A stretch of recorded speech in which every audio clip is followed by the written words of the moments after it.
Chicos, bueno, buenas tardes. Bienvenidos a la última clase de esta semana ya. Se nos ha pasado rápido. Nos queda, digamos, el 70% del curso avanzado. Nos queda solamente la próxima semana. En función de eso, hoy día vamos a ver un tema un poco distinto a lo que tiene que ver con lo que vimos el resto de la semana, porque esta semana vimos temas como que se clasifican como los temas más duros de recursos humanos, que tiene que ver con legislación laboral, código del trabajo, contratos, remuneraciones, censos, seguridad laboral, ¿cierto? Pero hoy día va a haber un tema que es como más del otro lado, que es como denominado de la gestión blanda de recursos humanos, que tiene que ver con cultura y clima organizacional, ¿ya? Donde nos enfocamos directamente en las personas, principalmente en cómo nosotros podemos influenciar y de alguna forma cómo podemos construir una cultura colaborativa en función de las distintas conductas y distintos comportamientos de todos los colaboradores. Entonces, hoy día vamos a ver temas que tienen más que ver directamente con el comportamiento organizacional y el comportamiento de los grupos de trabajo al interior de la organización y cuál es el rol de recursos humanos respecto a eso, ¿ya? Porque cuando hablamos de cultura y hablamos de clima, no hablamos de aspectos que se dan por sí solos, que efectivamente por lo general se dan de manera informal, pero recursos humanos igual tiene que tener la capacidad de gestionar y influir sobre esos procesos, ¿ya? Generalmente cuando no hay gestión sobre la cultura de la empresa, el ambiente por lo general no va a ser bueno. O sea, igual tiene que haber ahí en ese sentido una planificación en lo que tiene que ver con la gestión de la cultura, para que la cultura obviamente sea sana, eh, de alguna forma sea facilitadora del trabajo colaborativo, por ejemplo. Y con respecto al clima también, que velemos porque el clima laboral de la empresa sea lo más sano posible, y en ese sentido que los colaboradores también lo sientan como un punto a favor. El clima laboral no solo tiene que ver porque haya buen ambiente, sino que también de alguna forma, si nosotros generamos un buen clima laboral, obviamente también vamos a retener a nuestros colaboradores, porque el clima pasa a ser un factor fundamental de la empresa. Sobre todo cuando el clima es malo, lo más probable es que esa empresa tenga rotación. Obviamente el factor ambiente laboral es muy importante en el desempeño de los colaboradores, ¿ya? Así que eso es lo que vamos a ver el día de hoy.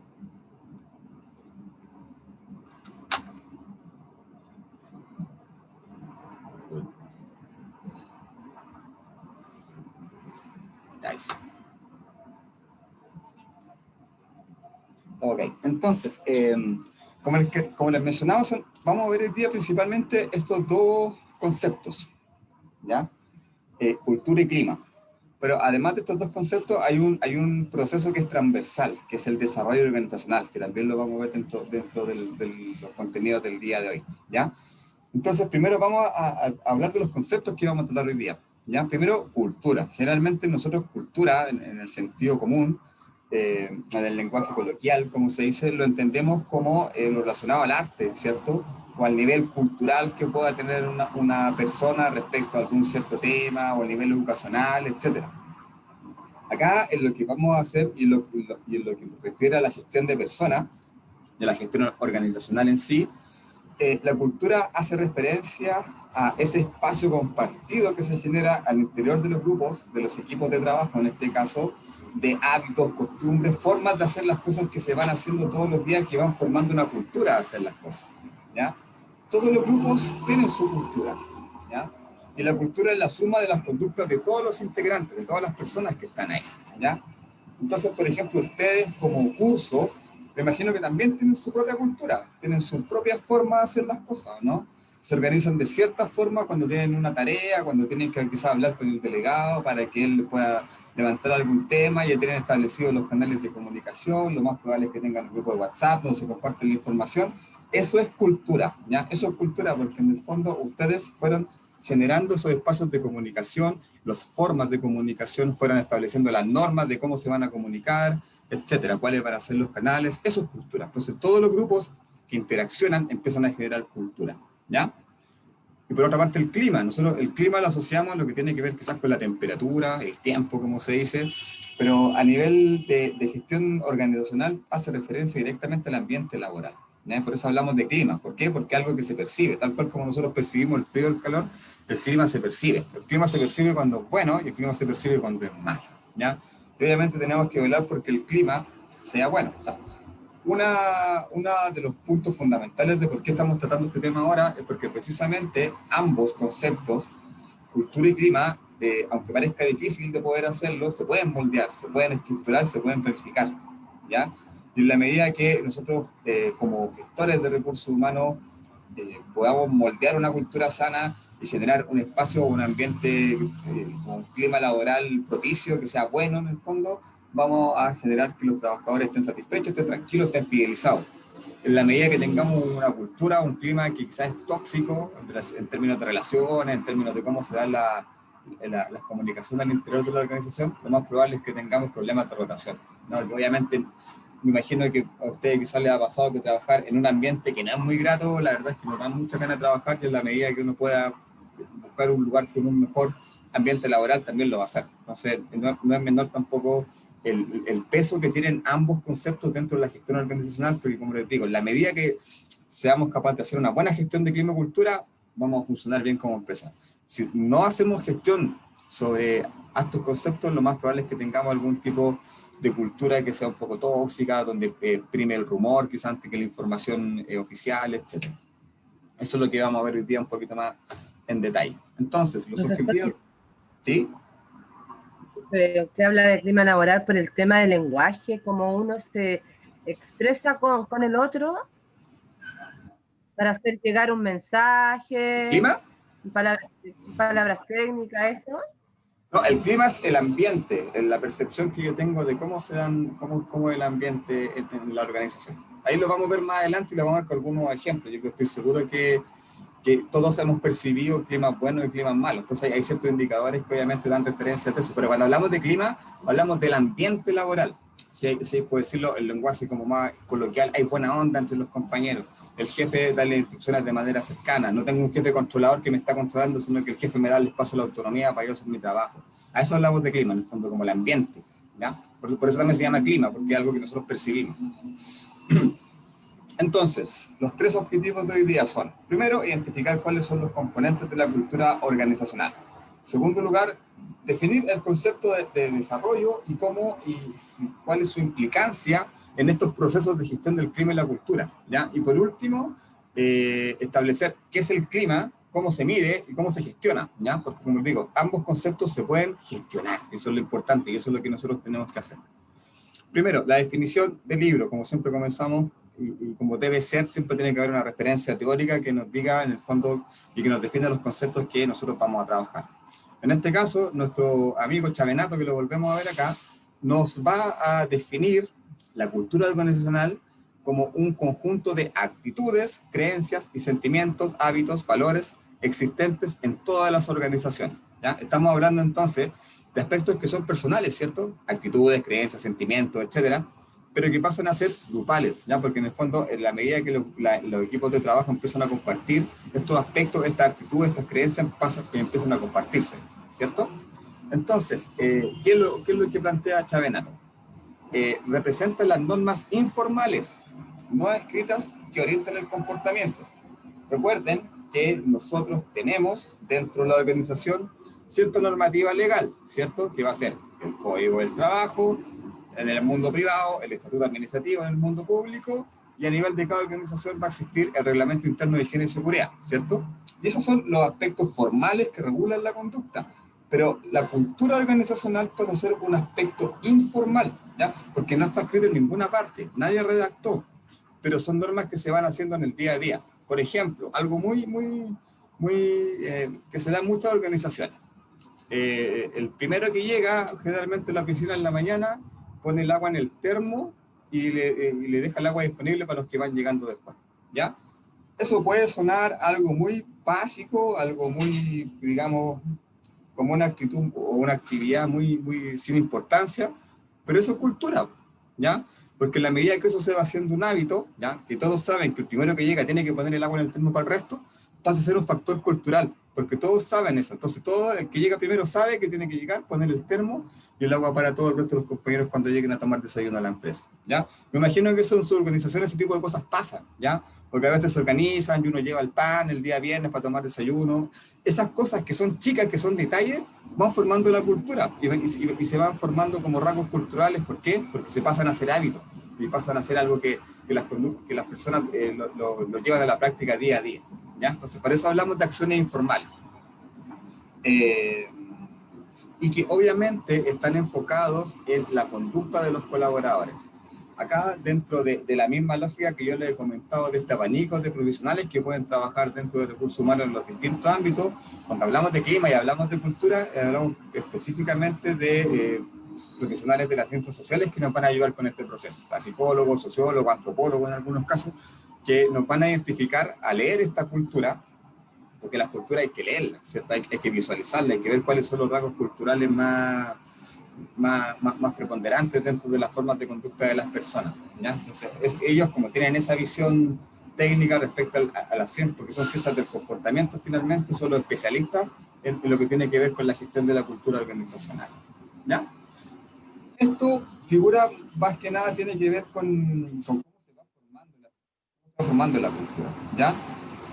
Es una pirámide, aunque no parece tan pirámide, pero es una pirámide, ¿ya? Es decir, que tiene una base, una estructura más sólida y va avanzando jerárquicamente hacia arriba, ¿ya?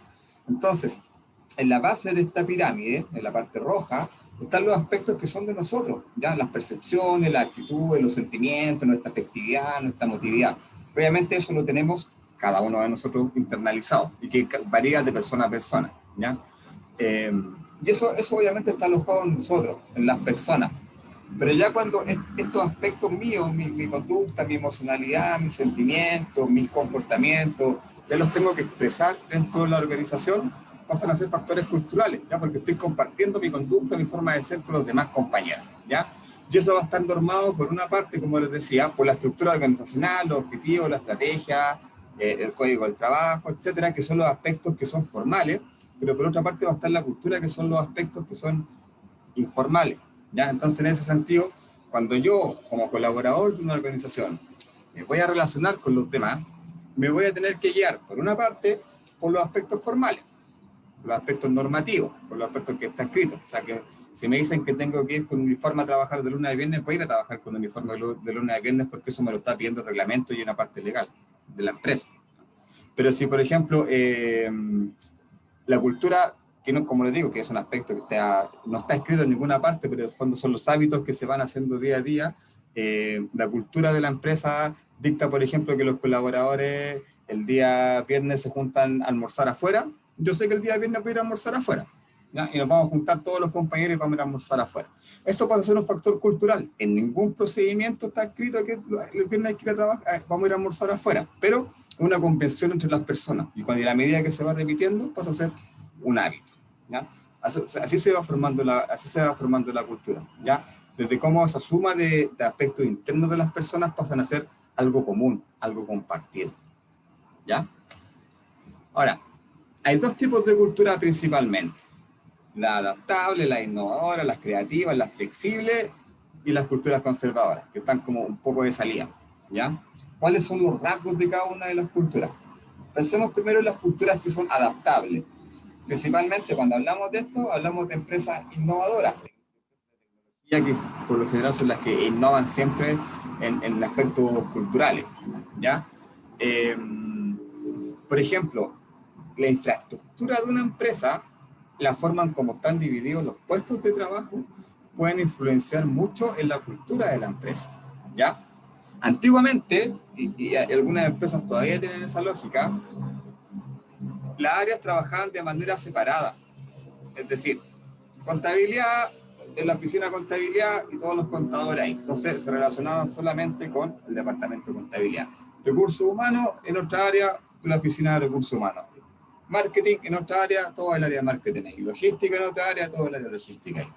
En el fondo, eso generaba que el trabajo fuera parcelado. Yo, como recursos humanos, me voy a relacionar solamente con mis compañeros y puntualmente con alguna persona de otra área, ¿ya? Pero las culturas adaptables cambiaron eso. Entonces, por ejemplo, ahora en términos de infraestructura existen lo que se llaman los coworking, que son en el fondo espacios amplios que no están separados por paredes y donde está toda la empresa trabajando junta. Entonces, yo de recursos humanos puedo estar trabajando acá y al lado mío quizá hay uno de informática y al otro lado hay uno de marketing. Entonces, esas paredes, esa separación, esa parcelización de las áreas, estas empresas con cultura adaptable ya no la tienen. ¿Y por qué hacen esto? Porque tienen la lógica, que es muy acertada por lo demás, de que el trabajo colaborativo hace que las empresas sean mejores, obviamente porque van a trabajar mejor, ¿ya? Y efectivamente es así. En esta lógica, por ejemplo, de estas oficinas parceladas, donde cada uno hace lo suyo, yo no tengo idea de lo que está haciendo marketing. Yo no tengo idea de lo que está haciendo operaciones. Estoy haciendo mi pega recursos humanos y lo que pasa al resto de la empresa. No tengo idea. Eso pasa y es lógico. Pero cuando cambiamos esa infraestructura, sacamos las paredes, trabajamos todos juntos, yo voy a saber qué pasa en toda la área. Entonces, obviamente, en la medida que yo tenga una visión completa de la empresa, mi trabajo va a ser mejor. Porque voy a entender qué hace marketing, qué hace operaciones y finalmente voy a entender qué hace la empresa en general. Entonces, obviamente, en la medida que yo entienda el negocio de la empresa, mi desempeño va a ser mejor. Por ejemplo, esa es una de las diferencias culturales que se dan y que si se fijan, se dan a partir de algo súper básico que tiene que ver con la infraestructura de la empresa. O sea, cómo yo organizo las áreas de trabajo en términos del edificio o de la oficina donde nosotros estemos. ¿Ya? Otra característica que las diferencia son los tipos de liderazgo. ¿Ya? En las culturas adaptables hablamos del líder transformador, el líder inspirador, ¿ya? Que en el fondo es el líder que no te va a decir, no te va a estar controlando, no te va a estar haciendo seguimiento, no te va a estar controlando la hora, sino que por el contrario, te va a entregar autonomía para que tú como trabajador hagas tu trabajo. Te va a entregar autonomía para que tú también hagas propuestas, crees procesos, propongas. No solamente recibas instrucciones y cumplas lo que dice el jefe, sino que se te va a dar un espacio también para que tú crees. En las culturas conservadoras es todo lo contrario. Ahí está el líder o el liderazgo autoritario. Como se dice en Chile, el patrón de fondo, ¿ya? Que es el dueño de todos los procesos, que básicamente todas las decisiones pasan por él. Y el que nunca se equivoca. Yo conozco estas culturas y generalmente pasa en las empresas familiares, en las empresas que son de tamaño más chico, donde, por ejemplo, el jefe nunca se equivoca, siempre los que se equivocan son todo el resto menos el jefe, son patrones culturales que son propios de estas culturas más conservadoras. Entonces, lejos de que el liderazgo de autonomía de los trabajadores, todo lo contrario, el jefe que está encima, el jefe que te está controlando, el jefe que te agarra te está pidiendo informes, ¿ya? Y que no te deja ni un espacio para que tú propongas, sino que solamente como trabajador tú ejecutas lo que el jefe te dice. Entonces, obviamente esos espacios no generan mucha autonomía al colaborador y el colaborador va a hacer lo que tiene que hacer y no va a rendir más. ¿Por qué? Porque no se le da el espacio, ¿ya? Y otra característica muy importante que caracteriza ambos tipos de culturas son las proyecciones, ¿ya? Las culturas adaptables, como bien dice su nombre, siempre están cambiando. Siempre están buscando la forma de hacer quizás el mismo trabajo, pero de formas distintas, buscando la eficiencia, buscando quizás reducir los costos. Entonces siempre son organizaciones que son muy flexibles en ese sentido. Están siempre pensando en cómo hacer las cosas de manera mejor. Ahí está esta lógica Kaizen, que dicen los japoneses, de la mejora continua, ¿ya? En cambio, las culturas conservadoras, tal cual como está esa caricatura ahí, donde, por ejemplo, ven a un carrito que va con piedra y la rueda es cuadrada y llegan con la rueda redonda y le dicen, mira lo que tengo, no, así que estamos ocupados, ahí otro día lo vemos, y están perdiéndose una excelente idea, en este caso graficada en una rueda redonda, por siempre estar mirando en el corto plazo. Entonces, otra característica puntual de estas empresas conservadoras, que son como de carácter más familiar, por decirlo de alguna forma, son que viven el día a día.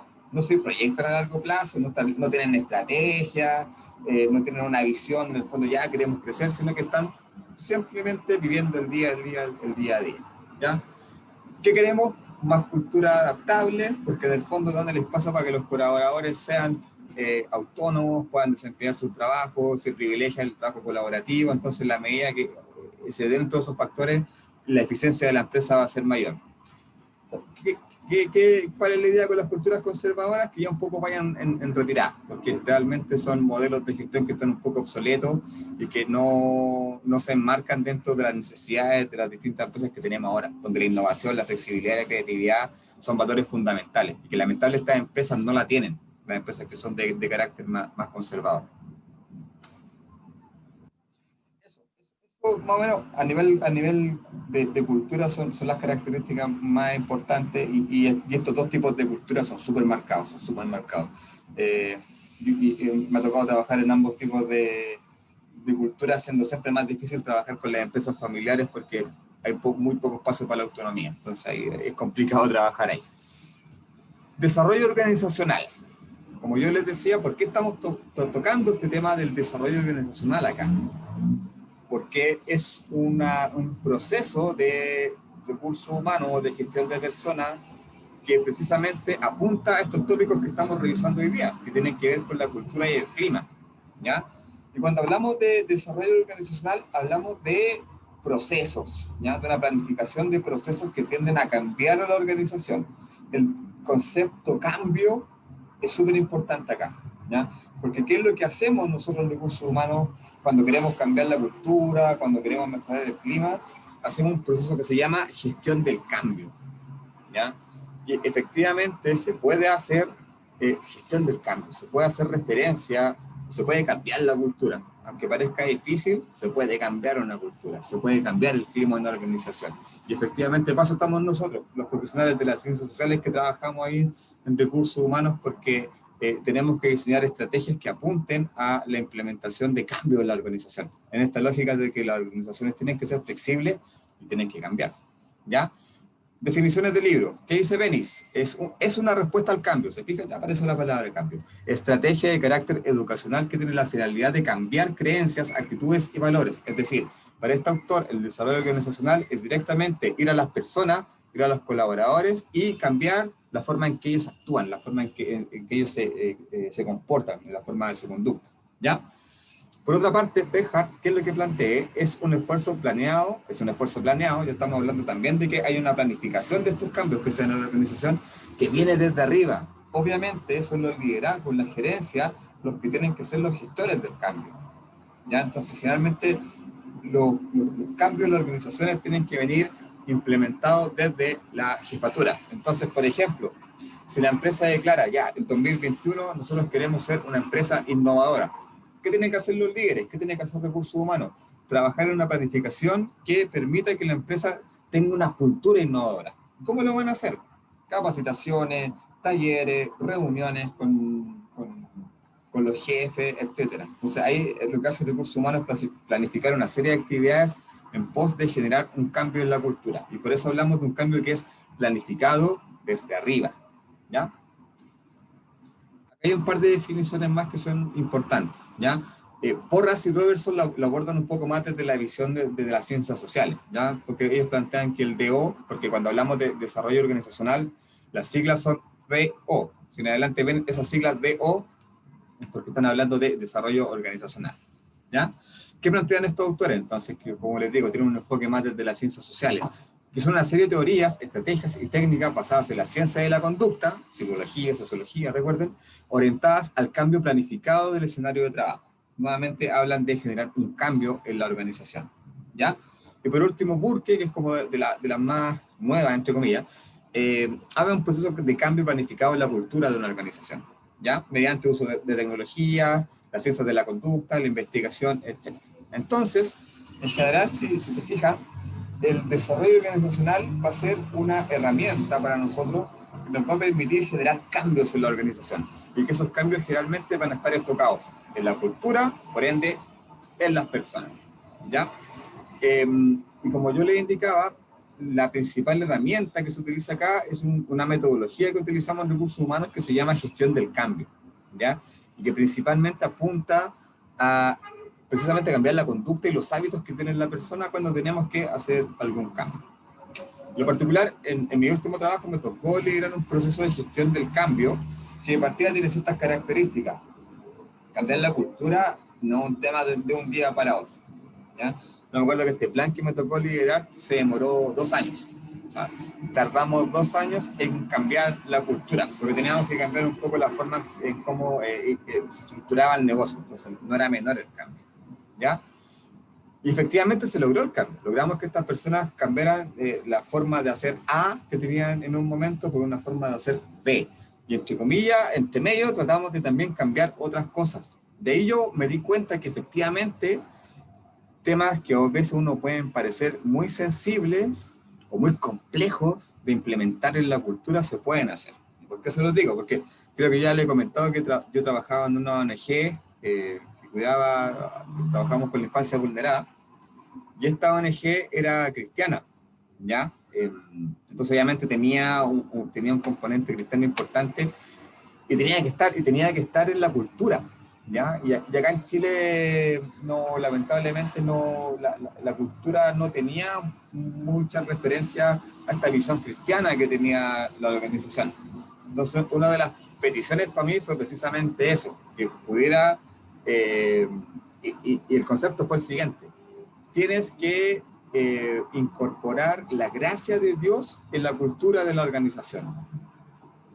Chuta, cuando me dijeron eso fue, ¿cómo voy a incorporar la gracia de Dios? Entonces, era algo que, chuta, ¿cómo voy a hacer que las personas incorporen eso como un factor cultural? Y efectivamente, sí se pudo hacer, ¿ya? ¿Y cómo lo hicimos? Sacando todos los prejuicios que tenían que ver con que la religión representa una doctrina, digamos, y pasándolo, digamos, a cómo la espiritualidad tiene que ser parte de nuestro trabajo en el día a día, y ahí obviamente lo vinculamos con el tema del trabajo con los niños, etcétera, y lo pudimos lograr, ¿ya? Y logramos desarrollar actividades en el fondo de que podíamos incorporar este componente cristiano sin imponerlo, sin ser doctrinario, pero sí que de alguna forma las personas lo llevaran a cabo en su día a día. Así que efectivamente es factible incorporar pilares culturales, se puede hacer, es difícil, cuesta, toma tiempo, pero se puede hacer, ¿ya? Ahora, cuando partimos estos procesos, nosotros tenemos que trabajar con las personas. Entonces, cuando se va a generar un cambio, generalmente vamos a tener dos tipos de personas. Y que precisamente los procesos de gestión del cambio comienzan con esta identificación. Primero, tenemos que identificar a los facilitadores del cambio, es decir, las personas que están al interior de la organización, que permanentemente están proponiendo ideas, que son creativos, que trabajan en conjunto y que siempre están abiertos a cambiar, ¿ya? Entonces, ellos van a ser nuestros socios cuando queramos hacer algún cambio. ¿Por qué? Porque van a ser los gestores del cambio, van a comunicar el cambio. Entonces van a estar ahí con su equipo, con sus jefaturas, con las personas que tienen a cargo, siempre comunicando el cambio. Pero también vamos a tener personas por el otro lado, que son los bloqueadores. Generalmente son los menos, y generalmente son las personas que llevan más tiempo en la organización, que son las que siempre, al momento de plantear un cambio, van a decir, no, no va a resultar, o no, esto ya lo trataron de hacer hace un tiempo y no resultó. Son estas personas que son resistentes al cambio. Con ellos hay que hacer un trabajo distinto, ¿ya? Obviamente hay que sacarse del proceso de cambio y trabajar con ellos para convencerlos, para subirlos al carro, ¿ya? Pero no hay que dejarlos de lado, menos criticarlos, sino que con los bloqueadores hay que hacer un trabajo paralelo, ¿ya? Entonces tenemos esta fase inicial, digamos, de identificar quiénes son efectivamente los que nos van a ayudar y quiénes son efectivamente los que quizás nos van a bloquear, y vamos a tener que trabajar con ellos de una manera ¿Cómo distinta. se llama? Y que antiguamente tenía trabajo cuando hice la liquidación. Y aparte que la hay un micrófono activado. Hay un micrófono activado. Eduardo parece que tiene el micrófono activado. Ahí sí, gracias. Entonces, ¿cuáles son las características del desarrollo organizacional? Son 6 características fundamentales. Primero, recuerden, es una estrategia educativa planeada. ¿Por qué es educativa? Porque estamos educando a la persona a hacer las cosas de manera distinta. Cambio, recuerden, la palabra cambio siempre va a estar presente en estos procesos. Y siempre va a ser una estructura planeada. O sea, para allá vamos. Queremos tener una cultura innovadora, vamos a hacer todas las actividades que nosotros tengamos para llegar a esa cultura innovadora. El cambio tiene que estar ligado a ciertas exigencias de la organización. Primero, las metas. No podemos cambiar por cambiar, o sea, las organizaciones no definen que van a cambiar por cambiar, ¿ya?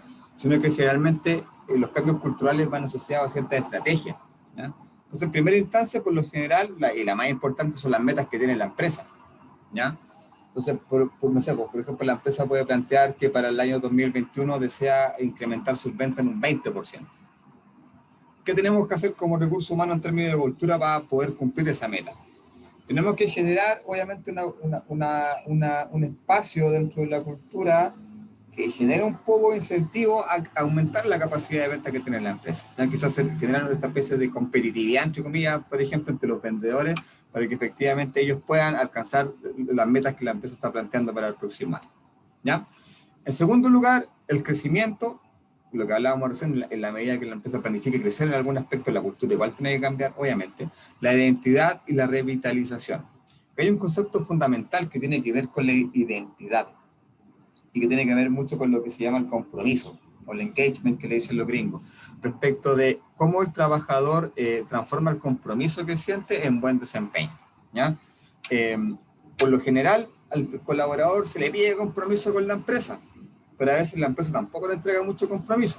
O sea, casos puntuales, por ejemplo, te piden quedarte más rato, pero no te van a pagar la hora extra, ¿ya? O te piden ir a trabajar un día sábado, o te piden hacer algo que no está dentro de tus funciones. Entonces, ahí entra el factor identidad, el factor compromiso. Un trabajador que esté comprometido, porque obviamente se siente ese vínculo con la empresa, se siente reconocido por la empresa, lo más probable es que frente a estos requerimientos va a decir que sí. Pero un trabajador que no está comprometido, porque básicamente la empresa tampoco se ha comprometido con él, en la medida que se le exijan ciertas cosas por sobre lo que, para lo que está contratado, lo más probable es que diga que no, ¿cierto? Entonces, es importante generar esa identidad, ese compromiso, pero que no sea porque sí, ¿ya? Sino que en el fondo el trabajador se vea comprometido porque ve efectivamente que también la organización está comprometida con él y que no sea unilateral. Porque generalmente este compromiso que pide la empresa lo tiene que dar el trabajador a la empresa, pero viceversa no necesariamente se da ese proceso. Entonces es importante eso, que el compromiso tiene que ser ganado por parte de la empresa. Y por último, la eficiencia organizacional, que quiere decir que en el fondo muchos de los procesos de cambio que se instauran dentro de una organización tiene que ver principalmente con hacer más eficiente algún proceso. Entonces se elimina a veces algún proceso o se cambia, se hace más ágil, o el hecho, por ejemplo, de instalar una nueva tecnología, también es un proceso de cambio, pues, obvio, estamos cambiando la forma de hacer las cosas porque estamos incorporando una tecnología nueva, apuntando precisamente a cumplir con indicadores de eficiencia organizacional. La tercera característica es que se fundamenta en la conducta humana. O sea, todo lo que estamos viendo está orientado precisamente en fomentar un cambio en las personas, ¿ya? Y, por lo general, los agentes de cambio, es decir, los consultores o las personas que llevan estos procesos son externas. ¿Por qué?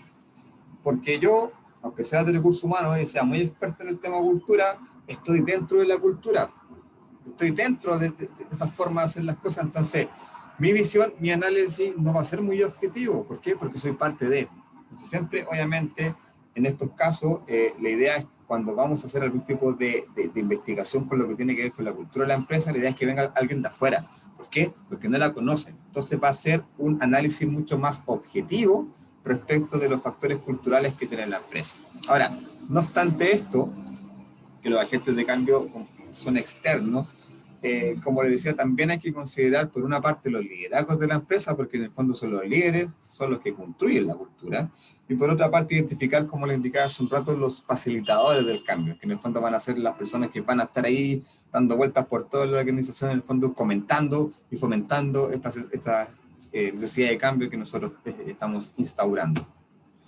Quinto, implica una relación cooperativa entre el agente de cambio, es decir, este consultor externo que nos está ayudando a guiar este proceso, y la organización. No puede trabajar en un proceso de cambio, no puede trabajar en un proceso de desarrollo organizacional el consultor solo. Si la organización no pesca, como se dice, estos procesos, lo más probable es que no vaya a resultar, ¿ya? Porque en la medida en que los colaboradores no tengan esa actitud a cambiar su conducta, va a fracasar. Recuerden que todo esto es modificar conducta. Es decir, la organización no se abre a eso, no tiene sentido hacer algún proceso de cambio, ¿ya? Y por último, los agentes de cambio, es decir, estas personas que están a favor del cambio, que nos están ayudando a gestionar el cambio en la organización, comparten un conjunto de metas normativas, es decir, tenemos que ir para allá. Estos son nuestros objetivos y tenemos que cumplir estos objetivos de la siguiente manera. Entonces, ¿cuáles son las metas que generalmente apuntan estos procesos de desarrollo organizacional?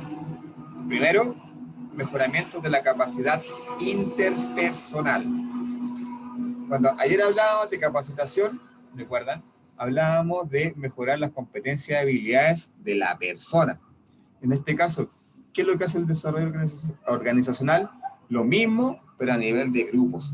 Por eso hablamos de capacidades interpersonales, ¿ya?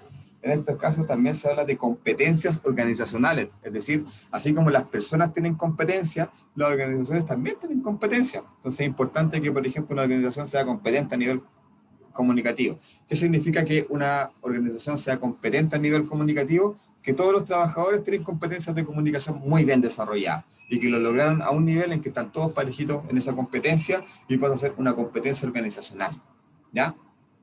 Segunda meta corporativa, transferencia de valores humanos. ¿Qué tienen que ver los valores? Recuerden que estamos cambiando la conducta de las personas. ¿Qué es lo que orienta nuestras conductas? Los valores, ¿ya? La ética, por ejemplo, la solidaridad, la empatía. Esos son valores, obviamente, que nosotros tenemos, que son los que guían nuestro comportamiento. Entonces, generalmente lo que nosotros estamos haciendo al final de estos procesos de cambio es traspasarle nuevos valores a nuestros colaboradores, que la idea es que los tomen, los internalicen, los procesen y empiecen a comportarse en función de esos valores. Tercero, comprensión entre los grupos. Es un solo grupo, ¿ya? Es una organización. Entonces recuerden, por ejemplo, esta lógica de los coworking. Se acabaron las paredes, se acabaron las oficinas trabajando cada uno por su área, sino que vamos a trabajar todos de manera conjunta. Por último, administración por equipos. Aunque la empresa sea muy, ¿cómo decirlo? Sea muy coherente entre sí, que en el fondo tenga patrones culturales que son muy compartidos, igual cada área tiene su propia cultura, ¿ya? Cada área tiene su propia forma de hacer las cosas. Entonces, en ese sentido, por ejemplo, imagínense, un área de tecnología, ¿ya? De solamente trabajando personas que son del área de tecnología, que son ingenieros en informática o analistas TI, desarrolladores web. Los informáticos tienen un perfil bien especial. Entonces, obviamente, en esa área hay una forma de comunicarse, ¿ya?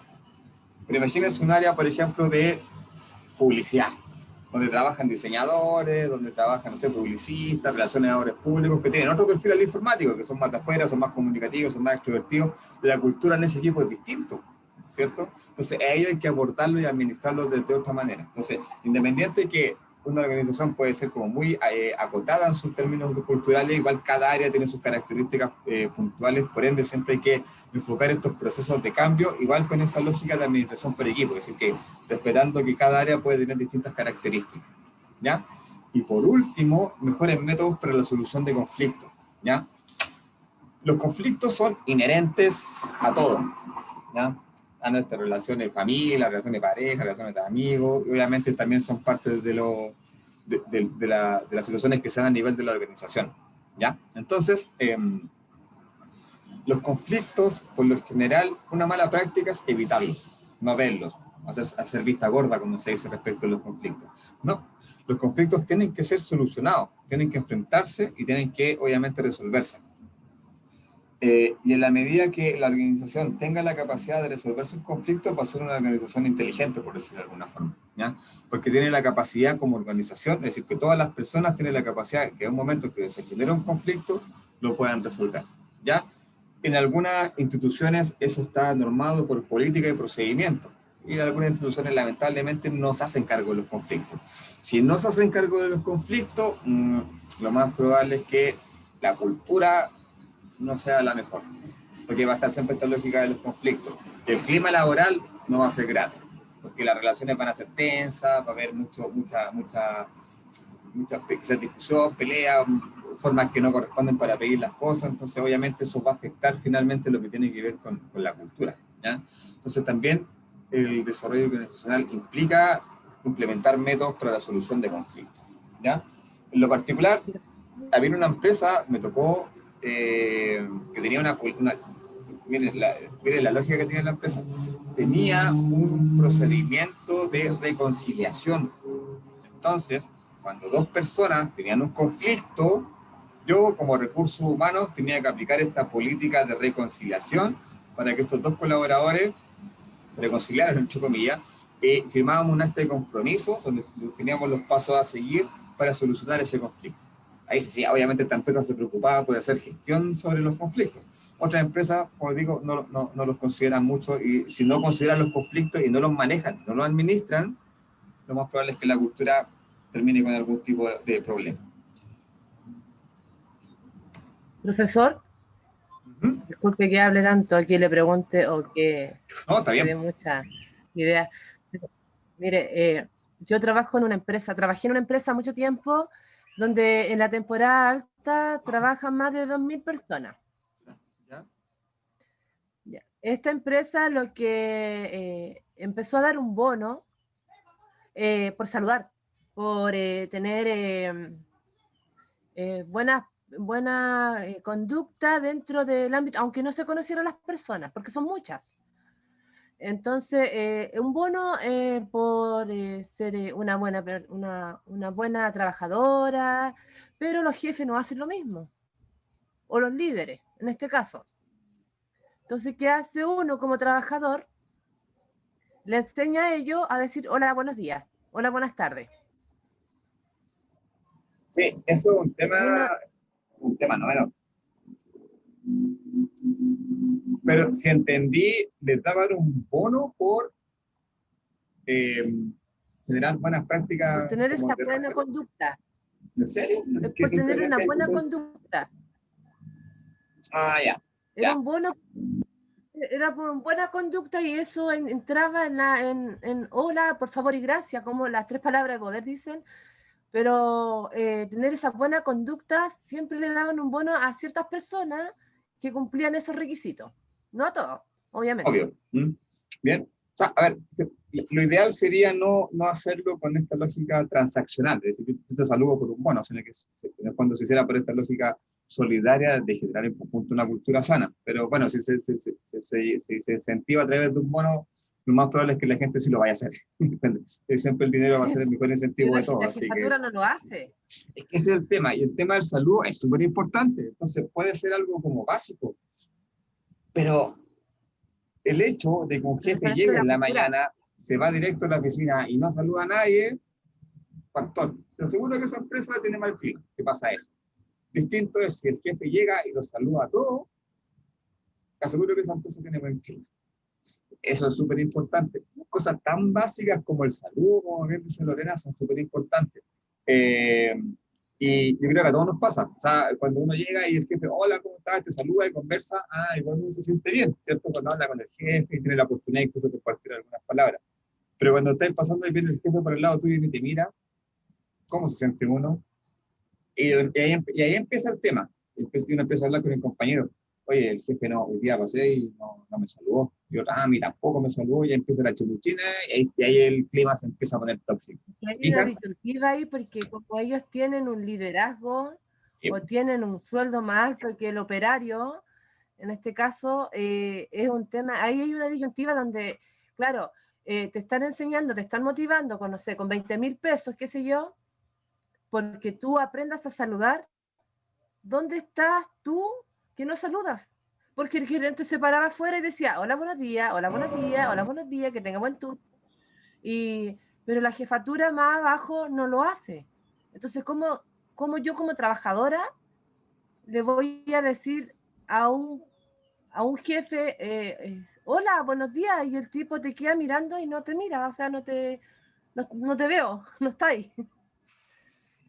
pasa eso. Entonces, precisamente como lo decíamos en las láminas anteriores, los gestores del cambio, obviamente los que tienen que moldear la cultura son los jefes. No sacamos nada con que los equipos se saluden y tengamos buena onda entre los equipos, al final los jefes van a transmitir mala onda, porque finalmente son los que moldean la cultura. Entonces ahí en ese sentido los liderazgos tienen un rol fundamental. Entonces generalmente cuando llegan estos agentes externos, con los primeros que van a hablar son con los jefes. Decir, mira, vamos a hacer un proceso de cambio y ustedes tienen que subirse al cambio. Si no, no va a resultar. Y precisamente eso afecta lo que vamos a ver ahora, que es el clima organizacional, que tiene que ver con esta percepción de cómo es el ambiente de la empresa. ¿Ya? Ahora, cuando hablamos de clima, hablábamos de esta percepción, insisto, que tienen las personas que trabajan en una determinada organización respecto de ciertos factores que le generan satisfacción o insatisfacción. ¿Ya? En el fondo. Tal como lo dice, por ejemplo, estos autores que están en la segunda definición. Son principalmente normas, actitudes de conducta y sentimientos de los miembros de un sistema social. Entonces, pues, también pasan a ser, al igual que la cultura, un factor que pasa a ser compartido por los miembros de una determinada organización o un determinado equipo.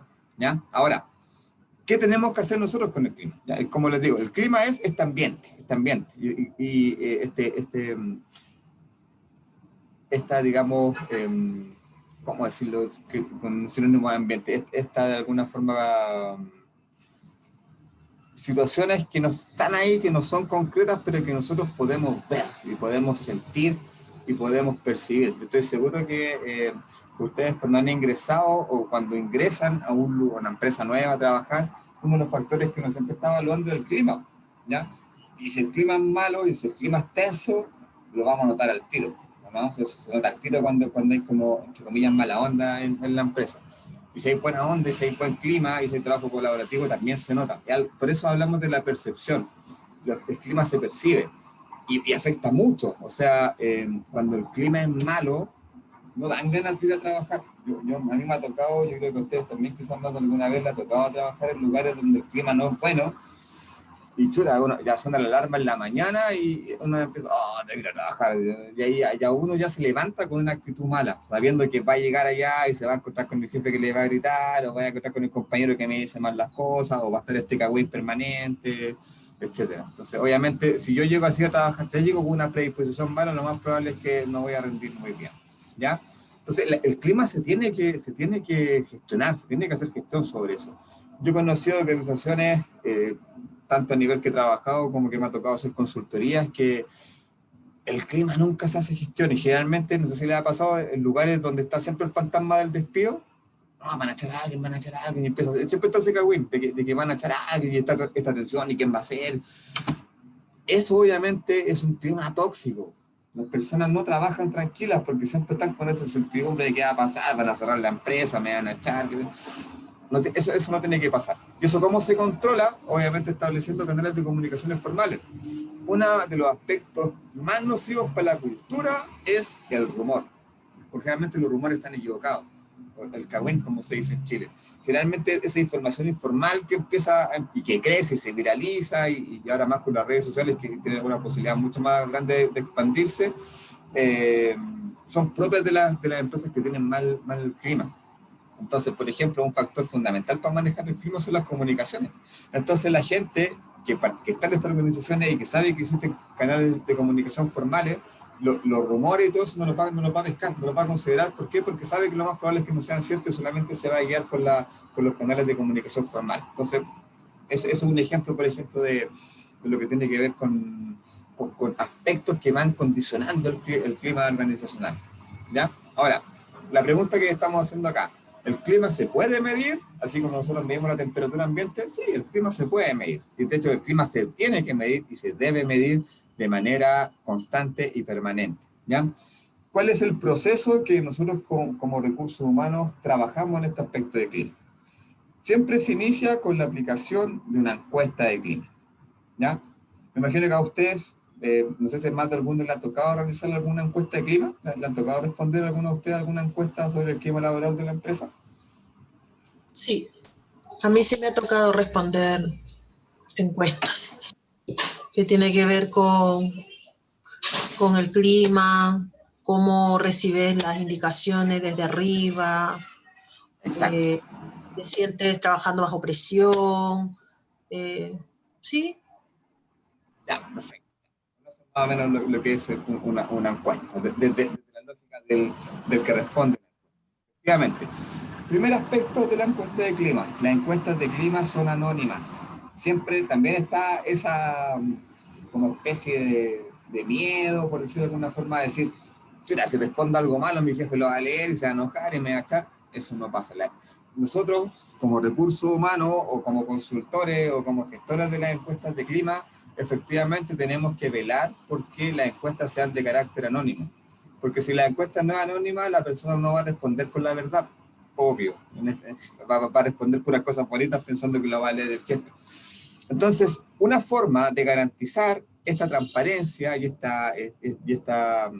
que la persona sea anónima en términos de respuesta, pasa porque a veces contratamos una empresa externa para hacer esto. Entonces yo particularmente cuando me ha tocado de manera interna yo hacer encuestas de clima en mi organización, generalmente contrato una empresa externa. Entonces eso hace la garantía para los trabajadores de que yo no vaya a conocer ni nadie va a conocer los resultados. Porque esta empresa, ¿qué va a hacer? Va a enviar la encuesta, que ahora la encuesta digital, ya no se hace por papel, antes la hacíamos por papel y después teníamos que estar tabulando los datos en Excel, ya no. Pero estas empresas lo que hacen, le envían por correo electrónico al trabajador la encuesta, el trabajador la llena y yo como recursos humanos no tengo idea cómo fue ese proceso, sino que simplemente después me van a llegar los resultados generales de la encuesta. Entonces sí, efectivamente las encuestas de clima son anónimas, precisamente eso, para garantizar que las personas puedan responder con tranquilidad y con la verdad. ¿Ya? Segundo, ¿qué información O sea, disculpa, son anónimas mientras la realice un ente externo, pero si la hace la misma institución, no es anónima, ¿o sí? No necesariamente, por eso te decía que nosotros como recursos humanos tenemos que garantizar eso. Tenemos que garantizar eso, que la información, por último, si nosotros la vamos a saber, no se la vamos a contar a nadie. Y eso es algo que nosotros como recursos humanos siempre sabemos, porque, o sea, por ejemplo, nosotros sabemos cuánto ganan todos los de la empresa, pero eso no nos da pie para contarle a todos cuánto ganan todos. Entonces, con la encuesta de clima pasa lo mismo. Si es externa, ya, tenemos la garantía de que no van a saber, pero si es interna, es rol de recursos humanos velar porque efectivamente los resultados sean así. En lo particular, a mí nunca me han pedido nombres. ¿Ya? O sea, profesor, al momento de ya pedirnos, el correo electrónico ya no es anónima. Es que el correo, por ejemplo, cuando nosotros tenemos que evaluar a los profesores, no es anónimo porque tienen el correo de todos nosotros, saben quién va a responder o no. Es que para eso. Yo le hablaba que esto cuando se hace por correo electrónico generalmente lo hacen las empresas externas. Cuando lo hace la misma empresa, lo ideal es no mandarlo por correo, se hace papel. Porque ahí estamos garantizando que sea anónimo. Cuando son externos, es por correo. Cuando es interno, precisamente el papel garantiza que es anónimo. Ahora, yo no sé si en ENAC saben quién responde. La verdad es que, por ejemplo, a mí como jefe de carrera, me llegan los resultados generales. Me llegan como los gráficos de las respuestas, pero no sé quién respondió qué cosa. Es la misma lógica, ¿ya? Entonces, ya, primero eso. Encuesta anónima que puede ser desarrollada por un agente externo o por un agente interno. Idealmente, chicos, si les toca hacer esto, traten de que lo haga alguien de afuera precisamente para garantizar esta transparencia. Y si no, como les digo, recordar la información con la confidencialidad que nosotros como recursos humanos siempre tenemos que tener, ¿ya? Segundo, ¿qué es lo que contiene esta encuesta? Distinta información. Ahí Roxana mencionaba alguna de la información que consultan, pero principalmente tiene que ver, por ejemplo, con la comunicación. Cuando preguntan por la comunicación, por ejemplo, le preguntan, ¿de qué manera usted recibe la instrucción? ¿Se siente satisfecho con los canales de comunicación que tiene la empresa? ¿Recibe la información necesaria para poder desempeñar su trabajo, etcétera? Entonces ahí el colaborador empieza a responder en función de eso, ¿ya? El trabajo en sí mismo. Muchas de las encuestas obvian una pregunta que es fundamental, que tiene que ver si la persona está de acuerdo con la renta que recibe. Porque esa es la pregunta en coma. Y que por lo general, cuando yo he hecho encuestas, generalmente la respuesta es mala. Siempre hay como un tema que nosotros creo que de todos, digamos, de que quizás pensamos que tenemos que ganar más de lo que nos están pagando. Entonces, esos aspectos generalmente son aspectos que salen bajos respecto en la encuesta, como si las personas evalúan que lo que ganan es justo en relación al trabajo que desarrollan, y por lo generalmente esas preguntas salen un poquito más abajo, ¿ya? Los liderazgos, los liderazgos siempre son un tema en estas encuestas de clima, por lo general también es de los aspectos más bajos. En mi experiencia que he realizado encuestas en distintas empresas, los liderazgos siempre son como los aspectos más bajos, ¿ya? Y otros temas que tienen que ver, por ejemplo, con la infraestructura. Cuando se le pregunta al trabajador, por ejemplo, ¿tienes las herramientas para poder hacer tu trabajo? Las condiciones de trabajo en el fondo garantizan que puedas trabajar tranquilo, ese tipo de cosas. Y otras cosas más, pero principalmente son esas, porque tienen que ver en el fondo con si el trabajador está satisfecho con las condiciones que tiene de trabajo, renta, sueldo, horario, beneficios, etcétera. Si cómo evalúa los liderazgos, cómo se dan las comunicaciones, cómo son los procesos internos, si son eficientes, si el uso de los recursos de la empresa lo consideran bien o que lo están malgastando, etcétera. ¿Ya? Ahora, también pasa y que hay muchos factores culturales. Voy a volver a mi experiencia, no con el ánimo de ser autorreferente, sino que en el fondo creo que en base a la experiencia también se pueden ejemplificar algunas cosas. Como yo les contaba, yo trabajaba en esta ONG internacional y este proceso de la medición de clima se daba a nivel de toda Latinoamérica en el mismo tiempo, ¿ya? Y para mí, como recursos humanos, uno de mis indicadores de gestión precisamente era el clima. O sea, si la encuesta salía con un mal clima, era responsabilidad mía, entonces yo en ese indicador salía mal. Y en general a todo pasa eso en todas las organizaciones. La gestión del clima pasa a ser un indicador de gestión de la persona de recursos humanos. Y yo me daba cuenta que la encuesta en Chile siempre salía mucho más baja que la de todos los otros países. O sea, yo estaba en un nivel de satisfacción por lo general de un 60-65%, y los otros países estaban todos sobre el 85%. Siendo que yo conocía la realidad de otros países y a veces los sueldos eran bajos, había muchas licencias por estrés, y a pesar de eso, las distancias eran más largas, no tenían todos los recursos, la oficina era fea en comparación con la de nosotros, pero acá en Chile siempre salíamos, siempre los 3 años que estuve ahí salí con la encuesta más baja, y a pesar de que hacíamos todo lo posible para subirla, siempre salíamos con la encuesta más baja. Entonces ahí hay un factor cultural, pensaba yo, una hipótesis, no sé si efectivamente es así, pero los chilenos somos más reclamones, me da la impresión de que en otros países, ¿ya? Por ejemplo, Bolivia, que es un país que yo que trabajaba bastante, tenían las cosas, ya muchas licencias, mucha rotación de personas, pero la gente cuando respondía a la encuesta estaban todos felices. O sea, a mí me llamaba la atención eso. Yo en lo particular creo que culturalmente el chileno es un poco más reclamón, un poco más quejón que en los otros países. Generalmente las encuestas salen mal, generalmente las encuestas de clima salen muy mal. Pero también tiene que ver un poco quizás con que el empleador chileno no es tan bueno. Entonces también hay un tema que hay, pero me llama la atención ese mal resultado que sale en las encuestas de clima. Nunca me ha tocado trabajar en una encuesta de clima y decir, aquí la gente está completamente satisfecha. Creo que se me ha tocado verlo muy pocas veces, ¿ya? Ahora, ¿qué hacemos cuando medimos el clima? Tenemos que hacer una gestión sobre eso, ¿ya? No sacamos nada con solamente medir el clima porque sí, ¿ya? Sino que también tenemos que hacer gestión sobre eso. De partida, ¿por qué? Porque si nosotros vamos a hacer una encuesta de clima, vamos a generar expectativas en las personas, ¿o no? A ustedes cuando le ha tocado responder una encuesta de clima, ¿qué piensa uno? Y cuando ve las preguntas que uno le hace, mira, aquí van a cambiar algunas cosas por lo que me están preguntando esto, ¿cierto? Entonces, en la medida que la empresa haga una encuesta de clima, va a generar expectativas a los colaboradores. Entonces, un error frecuente que hacen las empresas es hacer la encuesta y no hacer nada más. Eso no tiene ningún sentido, hacer la encuesta y no hacer gestión sobre eso. Sino que, ¿qué es lo que deberíamos hacer nosotros? Efectuamos la encuesta, tenemos los resultados, tenemos aspectos positivos, bien. Tenemos aspectos negativos, ¿qué tenemos que hacer con eso? Un plan de acción, para precisamente revertir esos aspectos que están saliendo mal en la encuesta, ¿ya? Si no hacemos eso, si no hacemos este plan de acción, lo implementamos, no tiene sentido hacer la encuesta clima. Porque la idea de la encuesta clima es precisamente identificar cuáles son los aspectos que los colaboradores se sienten insatisfechos para mejorarlo. Y que ellos en el siguiente proceso de medición digan, ya, sí, lo hicimos, ¿ya? Entonces, obviamente, en la medida de que nosotros hagamos apliquemos la encuesta, hacemos gestión, y al siguiente año los resultados mejoraron, bien, el plan de acción mejoró, lo logramos. Si sale igual, sale más bajo, el plan de acción que quizás no está enfocado. O también nos puede pasar, que a mí me ha pasado, que a veces uno echa el ojo sobre una dimensión y la otra la dejamos de lado. Entonces, por ejemplo, puede que teníamos problemas de liderazgo, subimos el liderazgo, pero el trabajo en equipo bajó, entonces ahí dejamos una variable aparte. Obviamente siempre hay que estar haciendo gestión sobre los resultados malos que tiene la encuesta, ¿ya?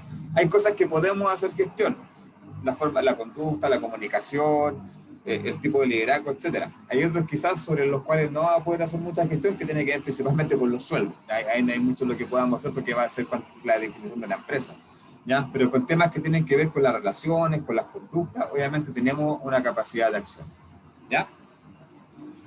Acá yo les quiero como dar un ejemplo de lo que es una empresa con buen clima y lo que implica que una empresa tenga buen clima, ¿ya?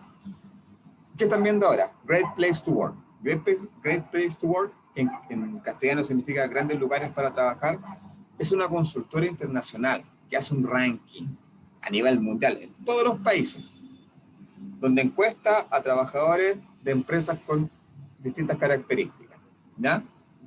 Que principalmente esta encuesta está enfocada precisamente en temas de clima, en temas de satisfacción del colaborador. Indaga principalmente 4 aspectos. Uno tiene que ver con la integración organizacional, es decir, qué tan integrados están los equipos, qué tan integrados están los jefes con sus colaboradores, los procesos funcionan, es coherente la empresa es eficiente en sus procesos, etc. Por eso hablamos de integración organizacional en el fondo, de cómo la empresa o los colaboradores trabajan colaborativamente en función de un objetivo, ¿ya? ¿ya? El segundo aspecto se referencia a la infraestructura, es decir, la empresa cuenta con edificios, con oficinas, con herramientas, con tecnologías que permitan desarrollar las funciones. Es un factor importante que obviamente también se evalúa. Tercero, los procesos de capacitación.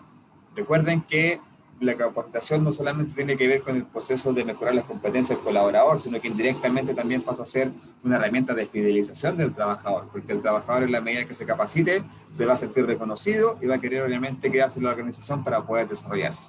Y por último, los programas de talento. ¿Se acuerdan que cuando hablábamos de reclutamiento interno veíamos el tema de los programas de sucesión, los planes de sucesión? Precisamente enfocan a eso, a que la empresa, en la medida que identifiquen a un trabajador talentoso, lo desarrollen, lo preparen, lo formen para que pueda seguir desarrollándose en la empresa. Entonces, ¿qué hace esta consultora? Aplica una encuesta, como le digo, con estos 4 contenidos que yo les acabo de mencionar y evalúa a las mejores empresas para trabajar en los distintos países, ¿ya? Entonces, como yo les indicaba al principio, la gestión de clima va a tener 2 impactos. Uno, si tenemos un clima bueno, vamos a fomentar un espacio saludable para trabajar. Vamos a fomentar un espacio para que los trabajadores puedan trabajar tranquilos y tener un buen desempeño. Y por otra parte, si nosotros como empresa somos reconocidos como una empresa con buen clima y que tenemos, por ejemplo, esta certificación como una gran empresa para trabajar, lo más probable es que los mejores del talento del mercado quieran trabajar conmigo. Porque no solamente una persona busca remuneración cuando quiere trabajar, sino que también busca un buen clima, trabajar en un ambiente que sea grato, que sea sano, que valora a las personas, etc. Entonces, el clima cumple esas 2 funciones, fideliza colaboradores y también de alguna forma me permite tener un punto diferenciador para que los trabajadores quieran venirse a trabajar conmigo, ¿ya? Considerando, como les digo, este factor de que el clima pasa a ser un criterio de evaluación al momento de elegir una empresa donde trabajar, ¿ya? Profesor, Roxana.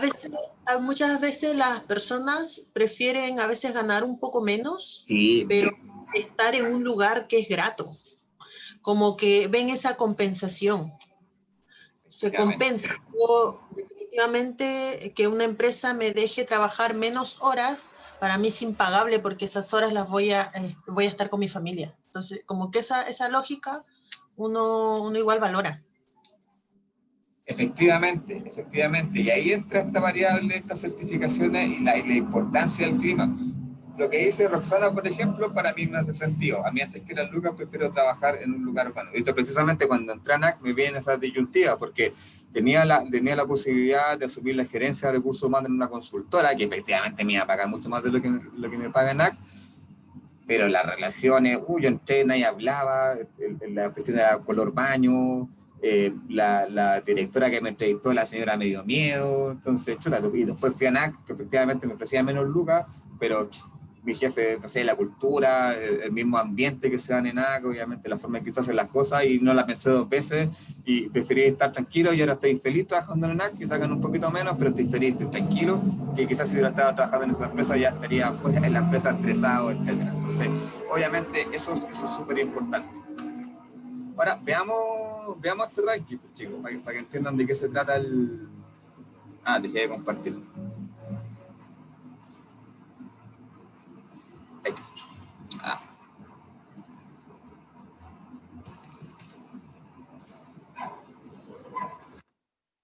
Se me quedó pegada la pantalla. Ahí sí.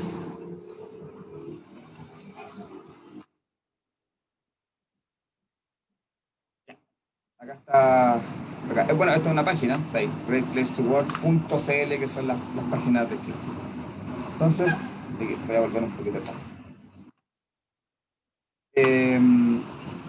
Si se fijan, en primer lugar, esta consultora lo que hace, como digo, aplica esta encuesta, pero no se aplica a todos por conjunto. Obviamente tiene que segmentar en función del tamaño de la empresa. Entonces hace una encuesta para las empresas pequeñas, hasta 250 colaboradores, otra para las empresas medianas y otra para las empresas grandes. Obviamente no se puede evaluar con la misma vara, como se dice, a empresas que tienen distintas características, ¿cierto? Veamos cuáles son las empresas más grandes. Esto es del año pasado, porque obviamente con la cuarentena, a esta altura del año ya debería estar la encuesta del 2020, pero entiendo que por el contexto quizás no se ha podido realizar. Entonces acá está el ranking, vamos a ver las 10 primeras, en el fondo. Hay una tendencia súper clara de las empresas que son las mejores, pero Y nos vamos a dar cuenta también qué tipo de empresas son las que tienen mejor evaluación por parte de sus colaboradores en términos de clima, ¿ya? Entonces vamos a ver los 10 mejores lugares de las empresas grandes, con más de 1000 colaboradores. En primer lugar, tiene BCI. Ya, no nos debería sorprender por qué. BCI es una empresa que pertenece al rubro de la banca, por ende tiene lucas. El rubro bancario generalmente es el que tiene más lucas. Y tiene otra característica, que es una empresa extranjera. Entonces ya, obviamente, tiene otra forma de hacer las cosas. Entonces, de acuerdo a la encuesta del año pasado, BCI es la empresa grande con mejor clima para trabajar en Chile. Entonces, efectivamente, como tiene esa característica, BCI tiene la capacidad de captar a los mejores talentos. ¿Ya? Porque nosotros que estamos buscando pega, cuando estamos buscando pega, sabemos que BCI tiene buen clima, entonces lo vamos a valorar y quizás vamos a querer trabajar ahí. En segundo lugar, empresas SAESA. Y esta a mí me llama la atención. Yo una vez hice una consultoría para esta empresa, es como Enel del Sur, que es como la empresa que presta servicios de distribución eléctrica en la 10ª región. Es una empresa que trabaja bajo mucho estrés porque obviamente trabaja en el rubro eléctrico. Allá en el sur de Chile, obviamente ustedes saben que la lluvia, el viento, todos los días se cortaba la luz, hay sectores que se quedan sin agua 2 o 3 días, etc. Entonces era súper estresante, pero me imagino que para contrarrestar eso, tienen un buen programa de gestión de clima, ¿ya? Precisamente porque es un rubro, es un negocio muy estresante, que es 24/7, que tiene constantes fallas, pero si es la segunda empresa con mejor clima de Chile, me imagino que tiene un plan de gestión de clima muy bueno para compensar todo ese nivel de estrés que tiene una empresa como esta, ¿ya? Tercer lugar, Grupo Santander, misma característica que BCI, empresa de la banca, empresa extranjera. Tienen lucas y tienen una cultura que viene quizás desde afuera, no necesariamente desde Chile. Cuarto, seguimos con la misma lógica. Empresa bancaria, en este caso el Grupo Security, que no solamente es banco, sino que también presta servicios financieros, etcétera, y que tiene también la característica de ser una empresa extranjera. Parque del Recuerdo. A mí me llama mucho la atención Parque del Recuerdo. Me imagino que ustedes conocen Parque del Recuerdo, que es una empresa que se dedica al tema de cementerio. Pero es la empresa que tiene el 5º mejor clima de Chile, de la empresa grande. Habría que averiguar. La verdad, desconozco la cultura de Parque del Recuerdo, pero no me deja de llamar la atención que esté dentro de las principales empresas referidas. Aquí recién aparece una empresa chilena que es de un rubro distinto, Falabella Retail, ¿ya? Obviamente Falabella es una empresa grande que tiene también sucursales afuera, etcétera. Banco Ripley, acá tenemos otro banco pero que es chileno, etcétera. Y bueno, Soymac nuevamente, MedLife, etcétera. No sé, ¿están escuchando bulla o me escucho yo? Que va pasando justo una marcha por debajo de mi edificio. ¿Me escuchan bien? Sí, escuchamos la manifestación también. Ya, perdón. Me voy a mover mejor porque si no... Denme un segundito, por favor.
Ya, disculpen chicos, ahí sí que hay más silencio. Eso, entonces, si se fijaron, las empresas que, bueno, hay un tema que no es menor, que son los recursos, son empresas extranjeras, pero se alcanzaron a explicar que en general son empresas que principalmente vienen del rubro finanzas, que tienen la capacidad de poder hacer inversión. No obstante eso, empresas chicas, con creativas, a veces no con tantos recursos, se le pueden entregar buenos beneficios a los trabajadores, y simplemente, no necesariamente pueden ser lucas, pueden ser buenas relaciones, el saludo del jefe, como decían por ahí, la buena comunicación, obviamente van a generar un clima saludable para la empresa, ¿ya? Eso es lo que yo tenía preparado para hoy, chicos.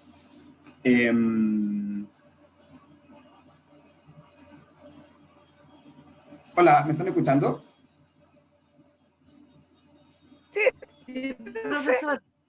Sí. Ya, eso con los contenidos de hoy día. ¿Dudas, consultas con lo que tiene que ver con clima y cultura organizacional? No tengo dudas yo. La duda es la tarea, el cuestionario. Efectivamente.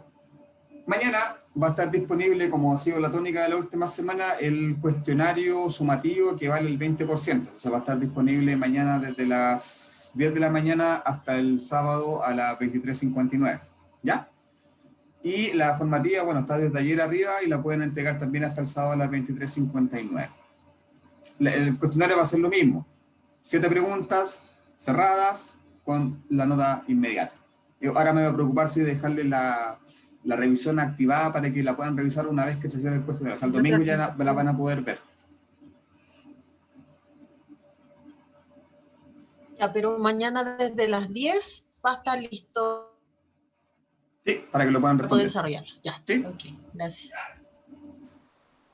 Si no tienen más Entonces yo le dudas... mandé la respuesta. ¿Cómo?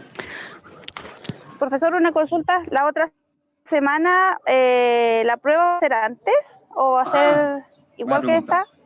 Buena pregunta. Lo que pasa es que ayer tuvimos una reunión y hubieron algunos cambios. Entonces, originalmente, como yo creo que le había mencionado al principio de la asignatura, que la cuarta semana nos íbamos a tener que acortar un poquito porque venía el examen. Pero nos dieron la posibilidad del examen hacerlo la siguiente semana, ¿ya? Entonces, la próxima semana vamos a cerrar normal. Y el examen lo vamos a tomar en la quinta semana. Entonces, la próxima semana tenemos clases normales de lunes a jueves y la evaluación el fin de semana. Lo que sí voy a cerrar el domingo.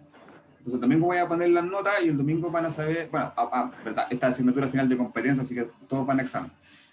Y vamos a fijar el examen, yo creo que para el día martes de la siguiente semana. ¿Ya? ¿El examen va a ser así como las pruebas? ¿O va a tener es solamente ese día? Va a ser un poco más, a ver, lo que pasa es que recuerden que esta es una asignatura final de competencia, y cuando hablamos de competencia, los cuestionarios evalúan conocimiento, entonces como es una evaluación final de competencia, se tiene que evaluar la competencia, entonces el examen va a ser que ustedes hagan un plan de recursos humanos. Hemos pasado por todas las etapas, ¿cierto? Entonces ustedes van a tener que hacer una descripción de cargo no tan larga como la que les pedí, obviamente, un plan de selección, un plan de capacitación, y un tema de remuneraciones, que es lo que vamos a ver la próxima semana. Entonces van a tener que hacer un trabajo práctico con los contenidos que nosotros hemos visto durante las 4 semanas. Todo eso entra en el examen. Perdón, Lorena, no te escuché muy bien. Todo lo que nombró va a entrar en el examen. Sí, pero no vaya a ser algo muy detallado ni muy extenso, sino que son los aspectos centrales, lo que principalmente estamos viendo en las evaluaciones formativas, y para eso las evaluaciones formativas se están haciendo, porque de alguna forma toda esta suma que ustedes han hecho en las evaluaciones formativas van a ser lo que ustedes van a tener que hacer en el examen. ¿Sí? Como digo, descriptor de cargo, un tema de selección, algo de capacitación y un tema de remuneraciones, que es lo que vamos a ver la próxima semana. ¿Ya? Entonces, la próxima semana, ¿Pero chicos... cuántas horas nos va a dar para hacer esta? Todo el día, o pueden ser 2 días. Yo creo que lo voy a dejar 2 días, martes y miércoles, completo. Ya. Y Ya, quizá el día lunes hacemos como una última clase donde yo les voy a explicar el examen. Yo creo que hagamos eso mejor, ¿ya? Juntémonos el día lunes, yo les voy a dejar habilitado el examen y lo revisamos. Lo revisamos en conjunto, yo les doy las explicaciones y tienen martes y miércoles para responderlo, ¿ya? Entonces la próxima semana seguimos normal. Clase de lunes a jueves a las 6:30 y la evaluación del fin de semana. La próxima semana va a haber cálculo de remuneraciones. Vamos a ver directamente lo que tiene que ver con la remuneración. ¿Ya? Cálculo manual. Igual cálculo en vamos a Excel. tener formativa. Sí, sí, se va a hacer Profesor. formativo. Lo mismo. Ah, ya, gracias. Chicos, si no tienen más consultas, los dejo. Que estén muy bien. Gracias. Si tienen alguna duda, tanto con las Entonces, sumativas como con la entonces- formativa, mañana hasta las 6. Hasta esa hora puedo responder consultas. Después de eso ya es más difícil. Mañana hasta las 6 estoy disponible para responder consultas por las evaluaciones por correo. ¿Ya? Que estén muy bien. Buen fin de semana igual. Y nos vemos el día lunes.